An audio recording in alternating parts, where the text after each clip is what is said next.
खुलुमबाय आं प्रिया नार्जारी गोजोन फुंबिलि बयनिसिमबो गाहाम हामलायथि बावहरनाय थाबाय आसा खालामो बयबो मोजाङैनो दङ नोंथांमोननि थाखाय आं गोदान मोनसे खौरां लानानै फैबावलायबाय आसा खालामो नोंथांमोना खौरांखौ नायनानै मोजां मोनगोन। मैया बाथि बिटिआर गोजोन गोरोबथा सानखौ गाजा गोमजायै फालिदों चिरांनि कासिकत्रायाव। मैयानि सानाव बिटिआर गोजोन गोरोबथा सानखौ लोब्बा लाखिनानै बाक्सानि मसलपुर ब्लक इउपिपिएल आरो दिहिरा ब्लक इउपिपिएल हान्जाया बाइकजों हान्जा सुरनाय हाबाफारिबो बानजायदों। बिटिआरनि सिएम प्रमद बर' बिथाङा गोजोन गोरोबथा सानाव बाहागो लानायजों लोगोसे दासिमबो जेलाव जोबनानै दोनजानाय सागानगिरि एनडिएफबि रन्जन दैमारिनि सायाव गोनां खोथा फोरमायथिदों। बिथाङा फोरमायथिदों दि रन्जन दैमारि बिथांजों लोगोसे जेलाव थानांनाय आरो जेसेबांनाखि सिगाङावनो कनभिक्ट जाखांनायखौ जुडिसियेल प्रसेसनि गेजेरजों बिसोरनि केसखौ सिफायगोन आरो बेनि थाखाय दायो खामानि मावगासिनो दङ। बिथांमोननि केसआ एसे आलादा रोखोमनि जानानै दङ आरो बे केसफोरखौ लाबोफिननो थाखाय आसाम सोरखारा भारत सोरखारखौ खावलायदों आरो जोंबो जयै नारसिननाय आरो जयै सावरायलायनानै बे केसखौ फैफिननाय लोगो लोगोनो माखासे केसफोरा जोबगोन आरो जाखिनि केसआ कनभिक्टेड जाखाबाय बेखौबो सावरायबाय थादों आरो सुप्रिम कर्टआव बेनि केसखौ नाजागासिनो दङ। बेनि बागै जों सावरायबाय थादों जाहाथे केसफोरखौ थाबैनो फोजोबनो हायो।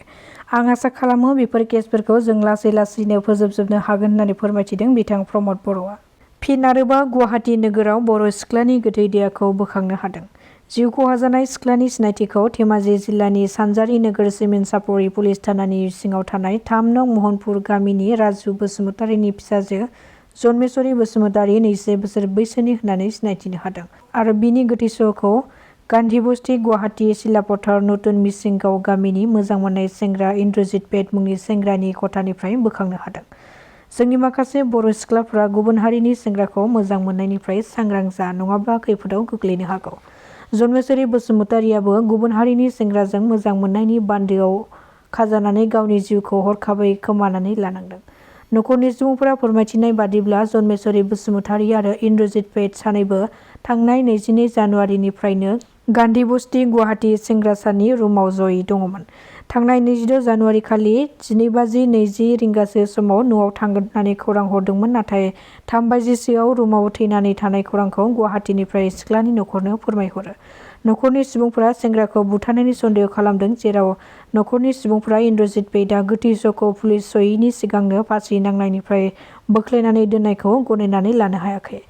जन्मेश्वरी बसुमतारीनि गोथै सहआव थानाय दागो आरो पुलिस सयैनि सिगांनो गोथै सहखौ फासि नांनाय दौलेंनिफ्राय बोख्लायनायाव बुथारनायनि सन्देह खालामदों। मणिपुराव भारतारि रैखाथि हान्जाया गोख्रों अपारेसन खालामनायनि गेजेरजों गोबां बिबांनि हाथियारफोरखौ बोखांनो हादों। बे अपारेसनाव आसाम राइफल आरो मणिपुर पुलिसजों जथायै लोगो नांनानै संदाननायनि गेजेरजों स्नाइपार राइफल गंबा, 9mm पिस्तल, गंनै बेरेल राइफल, ग्रेनेड आरो गुलि बारुदफोरखौ बोखांनो हायो।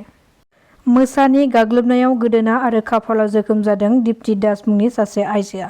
तिनिसुकियानि रङागड़ायाव जादों बे गिख्रंथाव जाथाया। सुलुंनिफ्राय मिथिनो हानाय बादिब्ला आइजोआ फुंनि 5 बाजिसोआव न'नि लामा सेरनि रङागड़ा लामानि हटेल आर्मा रेसिडेन्सिनि साखाथियाव बेरायनाय समावनो उनथिंजायनिफ्राय आइजोनि सायाव गाग्लोबदों जायनि जाहोनाव आइजोनि गोदोनायाव मोननै अरनाय सिन आरो खाफाल आखायावबो जोखोम जादों। जाथाय जानायनि उनाव फाहामथायनि थाखाय ततैयाखै देहा फाहामसालियाव थिसननाय जायो आइजोखौ।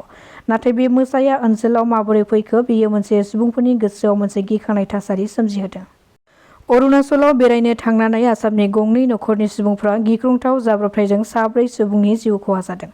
जाथायनि बागै मिथिनो हानाय बादिब्ला नुमलीगड़नि औगिरि सापड़ेनिफ्राय गंनै नखरनि सुबुंफोरा अरुणाचलनि माय'दियासिम बेरायनो थाखाय थांदोंमोन नाथाय अरुणाचलनि रयिंवर पाहारनिफ्राय बेसेबांबा फुट गोथौ गाहायाव गोग्लैलाङो बेरायनो थांनाय स्कर्पिय' गारिआ। बे जाब्रबथायाव जोखोम जानाय गोब्राब थासारिनिफ्राय 2 सुबुंखौ बोखांनो हाबाय नाथाय बेनिनो 4खौ थैनायनि सन्देह खालामदों आरो जाब्रबथायजों जिउ खहा जानाय सुबुंखौ मनज छेत्री होननानै सिनायथिनो हादों। नाथाय दासिमबो 3 सुबुङा गोमानानै दङ। गोमानाय 3 सुबुंनि मुङा जादों रनजित छेत्री, मीना छेत्री आरो सुरज छेत्री होननानै मिथिनो मोननाय जादों। दासिमनि रादाबा एसेनोसै। खौरांखौ जोबजासिम नायनायनि थाखाय गोजोन्थों।